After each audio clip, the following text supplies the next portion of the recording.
अस्सलाम वालेकुम दोस्तों, उम्मीद है सभी दोस्त ठीक ठाक ऐं खैर खैरियत सां हूंदा। दोस्तों अॼु मां तव्हां सां ॻाल्हि करण वारो आहियां सिंध जे बहितरीन फनकार फ़ाज़ा अली जे बारे में। त सिंगर फ़ाज़ा अली कीअं शोहरत कमाई ऐं कहिड़े तरीक़े सां पैसो कमाई, इन ॻाल्हि ॿोल शुरू करण खां पहिरियां जेकॾहिं अव्हां असांजे चैनल ते नवां त ज़मीर जमाली चैनल खे सब्सक्राइब करे ऐं नोटिफिकेशन ऑल करे छॾींदा। दोस्तों हलूं था पंहिंजे मेन टॉपिक जे तरफ़।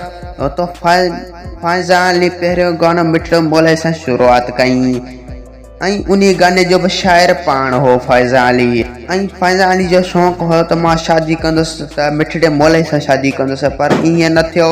पर फ़ाज़ा अली सां हमीद आबड़े शादी करे छॾी।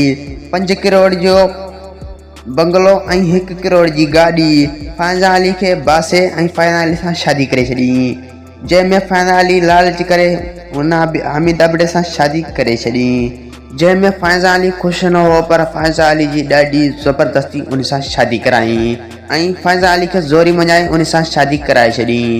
ऐं उन खां पोइ फ़ाज़ा अली हिकु मुमताज़ मौलाई सां कलाम ॻायो।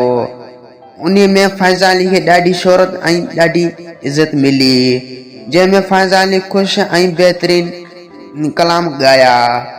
ऐं उन खां पोइ मुमताज़ मौलाई फ़ाज़ा अली ते आशिक़ थी पियो।